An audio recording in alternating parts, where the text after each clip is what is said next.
Imagine, for a moment, the Roman governor Pontius Pilate, anxious in his residence in Judea. He knew that something far greater than any ordinary trial had taken place. In front of the Jewish people's eyes, and in the midst of his own doubts, he witnessed events he would never forget.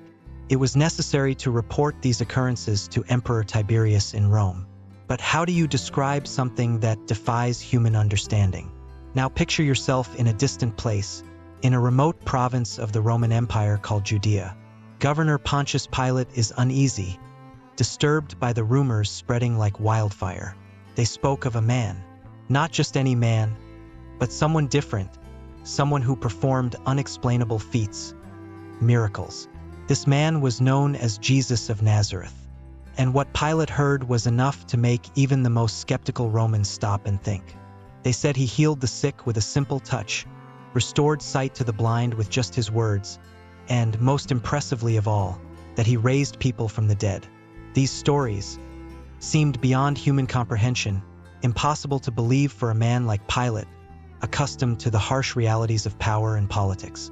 But what troubled him the most was the number of witnesses. It wasn't just Jesus' followers spreading the rumors. There were many others, people Pilate considered trustworthy. Even some of his own guards murmured about the miracles they had seen with their own eyes. Pilate knew he had to write to Emperor Tiberius about this, but how could he describe something so extraordinary, something that defied all logic? How could he report to the most powerful man in the world that, in his small province, there was someone who seemed to challenge the very laws of nature? But everything took a different turn when Jesus was brought to trial. Pilate, as governor, had presided over countless trials, condemning thieves, rebels, and even murderers. But that trial, this one was different from all the others. He found himself under immense pressure from the religious leaders. They wanted Jesus condemned for blasphemy. They said he claimed to be the Son of God, something unforgivable to them. Pilate, however, couldn't see any crime in those accusations. He looked at the man, Jesus, and saw something that unsettled him. There was a calmness, a serenity in his eyes that deeply disturbed the governor. It wasn't the demeanor of a criminal or a troublemaker. No, it was as if Jesus was there, not to be judged, but to fulfill something greater, something Pilate couldn't fully grasp. He tried everything to avoid that condemnation. He attempted to release Jesus as part of the Passover custom to free a prisoner, but the people, incited by the priests, demanded that Barabbas, a notorious criminal, be released instead. And what about Jesus? Crucify him, the crowds shouted. Pilate looked at the man and felt the weight of the decision. He knew something was wrong, but the pressure was unbearable. And then, in a desperate act, he washed his hands in front of the crowd, as if trying to rid himself of the guilt that consumed him. But deep inside, he knew that it would never leave him. And as he wrote about these events to Tiberius, Pilate didn't just mention the political decision or the outcome of the trial. He spoke about what truly disturbed him. The feeling that, in condemning Jesus, he was condemning something far greater than just a man. And then came the day of the crucifixion. Pilate had ordered executions before, often without hesitation, but this time was different. He watched from a distance as Jesus carried his cross to Golgotha, the place of the skull. There was something heavy in the air, almost as if the very sky was waiting for something monumental or terrible. When Jesus was nailed to the cross, the whispers didn't stop.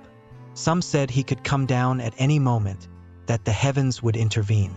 But none of that happened. Jesus remained there, suffering in silence. And then, something happened that Pilate would never forget. The sky went dark. In the middle of the day, without warning, the sun vanished. An improbable eclipse. Darkness covered the entire region. And as if that weren't enough, the ground began to tremble violently. The earth beneath his feet seemed to split open, and the walls of Jerusalem shook as if something invisible was tearing the world apart. Pilate described this moment in his letter to Tiberius not as a simple earthquake, but as if the very universe was reacting to the death of that man. Jesus finally breathed his last, and the earth went silent. But for Pilate, the silence was even more disturbing. The crucifixion, which should have been just another among so many others, became an event that shook the entire city. It wasn't just the physical signs, the darkened sun and the trembling earth, but a feeling that something profound had changed. Pilate knew that when he sent this report to Tiberius, he would be describing events that went beyond any Roman logic. He had witnessed something that didn't fit into any of his history books or his experiences as a governor. Something he couldn't explain, but that left him with an unsettling certainty. That crucified man, Jesus, had left a permanent mark on the world. But then, as if all of this wasn't strange enough, something even more surprising happened. Days after the crucifixion, Jesus' body disappeared. Pilate received reports from his own guards, trained and experienced men, saying that a figure of light, bright as the sun, had descended to the tomb and rolled away the massive stone that sealed it. These accounts could not be ignored. The tomb was empty. Jesus' disciples, who had been in hiding, now proclaimed that he had risen from the dead. Risen. Pilate knew that, for many in Rome, this would seem like an invention, a desperate attempt by his followers to keep their leader's memory alive. But something about it troubled the governor. He had dealt with many uprisings and lies before, but this felt different. Rumors spread like wildfire. People from all corners of Judea were talking about the empty tomb. Pilate knew that this was more than just a religious issue, it was a political one as well. If that man, Jesus, had truly risen, then something much greater was at stake. A new faith was being born, something that he, with all of Rome's power, could not control. He sent this news to Tiberius with a mix of caution and perplexity. How could he explain to the emperor that the man he had condemned to death might be alive again?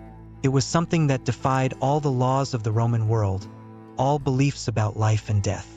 Pilate, a practical and political man, found himself caught between the power of Rome and something much greater, something he couldn't fully understand, but that was changing the world before his very eyes.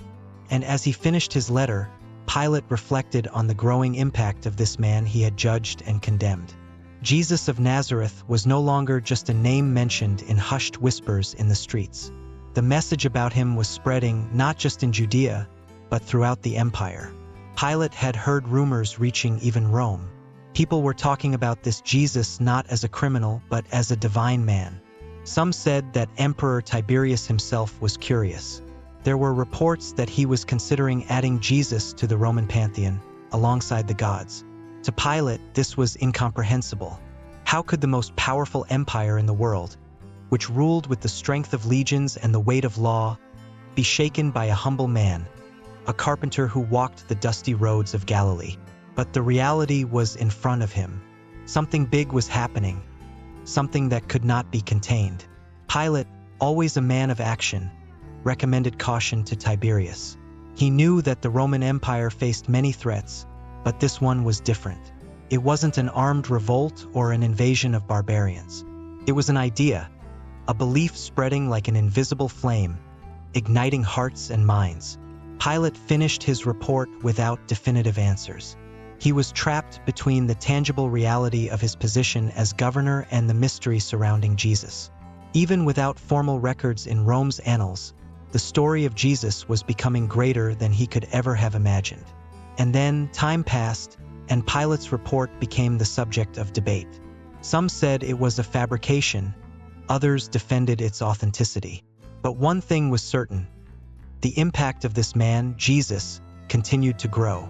And as a silent testament to it all, a limestone stone was discovered centuries later, with Pilate's name inscribed on it, confirming his existence and his crucial role.